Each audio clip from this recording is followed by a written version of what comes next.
प्रधानमंत्री जी ने विश्व मंच पर एक प्रॉमिस किया है कि हम ग्रीन एनर्जी पे काम करेंगे, उसी दिशा में मध्य प्रदेश सरकार ने एक बार फिर एक बहुत बड़ी उपलब्धि हासिल की है।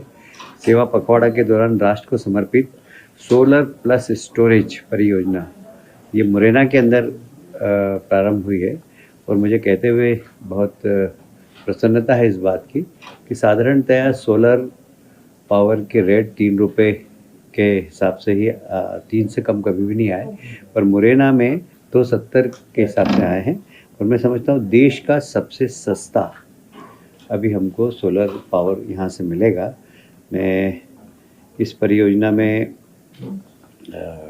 भारत सरकार की, केंद्र सरकार ने भी प्रशंसा की है। पर्यावरण के सुधार के लिए एक पेड़ माँ के नाम माननीय प्रधानमंत्री जी ने प्रारंभ किया था। हमारे प्रदेश के मुख्यमंत्री जी ने एक बगिया माँ के नाम, ये एक बहुत ही हमारा अच्छा सफल आयोजन रहा है। सभी पंचायतों में एक बगिया माँ के नाम, जिसमें फलदार वृक्ष लगाने की बात कही गई है और ये हमारा सभी विभाग इसमें काम कर रहे हैं और ये बड़ा सफल प्रयास मध्य प्रदेश में हुआ है। पीएम मित्र पार्क ये एक बहुत एक प्रधानमंत्री जी का एक बहुत अच्छे सपने वाला प्रोजेक्ट था और ये कहते हुए मुझे प्रसन्नता है कि मध्य प्रदेश में पहला प्रोजेक्ट आया है ये। इसमें 2158 एकड़ जमीन पे विकसित होने वाला है। यहाँ पर विश्व स्तरीय इंफ्रास्ट्रक्चर बनेगा। यहाँ सभी जितने हमारे पास प्लाट थे वे सभी चले गए हैं। लगभग 23,148 करोड़ के निवेश यहाँ पर मिले हैं। अभी हमारे पास एक भी प्लाट खाली नहीं है। इसमें लगभग 3 लाख प्रत्यक्ष और 2 लाख अप्रत्यक्ष रोजगार लोगों को मिलेंगे। एक बहुत बड़ा रोजगार का सेंटर ट्राइबल क्षेत्र में बन रहा है, जिसका लाभ मध्य प्रदेश को भी मिलेगा, पर सबसे ज़्यादा धार और झाबुआ के आदिवासी जिले को मिलेगा। के समय में बड़ा बर्निंग इशू है। हमारे देश के प्रधानमंत्री जी ने सीधे आकर देश की जनता से बात भी की थी और जब इसका परिणाम हमें देखने को मिल रहा है तो ये बहुत ही चमत्कृत कर देने वाला है। और विशेषकर केंद्र सरकार ने शुरुआत की थी गरीब कल्याण से और गरीब कल्याण में आपने देखा कि प्रधानमंत्री आवास दिए, 80 करोड़ लोगों के घर में अनाज पहुंचाए। अब केंद्र सरकार और राज्य सरकार ने मिडिल क्लास को फोकस किया है और ये मिडिल क्लास को GST next generation GST reforms में बहुत बड़ा लाभ हुआ है। और वैसे भी शिक्षा के क्षेत्र में देखें आप, स्वास्थ्य के क्षेत्र में देखें आप, तो स्वास्थ्य बीमा पे 0 जीएसटी कर दिया गया है। जो जीवन बीमा निगम की है उसमें 0 जीएसटी है और इसलिए स्वास्थ्य सेवा का भी अब लाभ मिडिल क्लास का व्यक्ति आराम से ले सकता है। वैसे भी प्रधानमंत्री जी ने आयुष्मान कार्ड बनाकर गरीबों को फायदा मिला है और 70 प्लस के जो हमारे बुजुर्ग उनका भी आयुष्मान कार्ड बनाया गया है। वो भले किसी भी क्लास का हो, किसी भी क्लास के परिवार का हो, उसको निःशुल्क चिकित्सा देने की बात हमारे प्रधानमंत्री जी ने की है। मैं समझता हूँ कि इसको प्रधानमंत्री जी ने जैसे बोला कि नवरात्रि से दिवाली तक एक जीएसटी बचत उत्सव की तरह इसको मनाना चाहिए और इसकी शुरुआत भी हो गई है। मार्केट में एकदम चमक आई है और मुझे कहते हुए प्रसन्नता हो रही है कि स्टॉक मार्केट में भी एकदम उछाल आया है इसको लेकर। लोगों की संभावना बढ़ी है कि इस बार व्यापार बहुत अच्छा होगा और हमें लगता है कि अब सिर्फ 2 प्रकार की स्लेब 5 और 18 बची है, तो उसमें बहुत सारे जैसे बच्चों के कैडबरीज, बिस्किट, सब में टैक्स कम हुआ है, तो बच्चे से लेकर सबको इसका लाभ मिलेगा और मैं इसके लिए प्रधानमंत्री जी को धन्यवाद भी देता हूँ। मध्य प्रदेश को ई गवर्नेंस स्वर्ण पुरस्कार माननीय मुख्यमंत्री डॉक्टर मोहन यादव जी की अध्यक्षता में हमने पेपरलेस फेसलेस पंजीयन की जो की दिशा में जो काम किया है उसमें केंद्र सरकार ने हमें गोल्डन अवार्ड दिया है और यह गुड गवर्नेंस की दिशा में मध्य प्रदेश सरकार का एक बहुत सफल कार्यक्रम रहा है। इसको केंद्र सरकार ने अवार्ड देकर मध्य प्रदेश की प्रशंसा की है।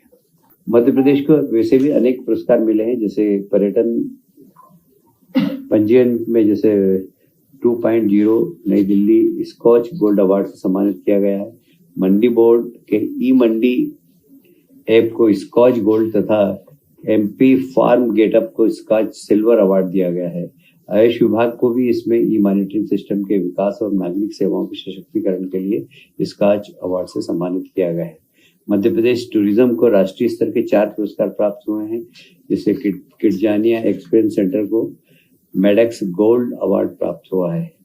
वैसे ही मध्य प्रदेश पर्यटन बोर्ड की 2 प्रतिष्ठित award best state tourism board award एवं गोल्डन बेनियन अवार्ड से सम्मानित किया गया है। मैं हमारे मुख्यमंत्री जी के नेतृत्व में जिस प्रकार पेपरलेस और फेसलेस गवर्नेंस की दिशा में काम चल रहा है, पहले पीएमसी स्वास्थ्य सेवा के माध्यम से हेलीकॉप्टर चलाए, विमान चलाए। अभी इंदौर में जो एक एक्सीडेंट हुआ था उसमें एक बेटी थी, उसको हम अभी बॉम्बे भी ले गए। तो ये एक बड़ा सफल प्रयोग हमारे प्रदेश का रहा और मेरा ख्याल है मध्य प्रदेश ही पहला प्रदेश है जहाँ इसकी शुरुआत की है। अब टूरिज्म को और अच्छा बनाने की दृष्टि से हमने 3 सेक्टर में हेलीकॉप्टर्स की चलाने की योजना प्रारंभ की, पीपीपी मॉडल पर होगी। और ये 3 सेक्टर जैसे इंदौर, उज्जैन, ओंकारेश्वर, मांडू, महेश्वर, गांधीसागर, मंदसौर, नीमच, हनुमंतैया, खंडवा, खरगोन, बुरहानपुर, बड़वानी, अलीराजपुर, रतलाम, झाबुआ, नलखेड़ा, भोपाल, जबलपुर, ये पहला सेक्टर है। दूसरा सेक्टर है भोपाल, मड़ई, पचमढ़ी, तामियाबती, छिंदवाड़ा, सांची, इंदौर, दतिया, दमोह, ग्वालियर, शिवपुरी, कुनो, ओरछा, गुना, राजगढ़, सागर, होशंगाबाद, बैतूल, टीकमगढ़, जबलपुर। तीसरा सेक्टर है जबलपुर, बांधवगढ़, कान्हा, चित्रकूट, सरसी, परसुली, मैहर, सतना, पन्ना, खजुराहो, कटनी, रीवा, सिंगरौली, अमरकंटक, सिवनी, सीधी, मंडला, पेच, डिंडोरी और भोपाल और इंदौर। ये अब आप कह सकते हैं कि इंदौर बार बार आ रहा है, तो इंदौर कमर्शियल राजधानी है इंदौर की, मध्य प्रदेश की, तो वहाँ इंदौर तो केंद्र है ही। यहाँ पर हेलीकॉप्टर सेवाएं प्रारंभ कर रहे हैं।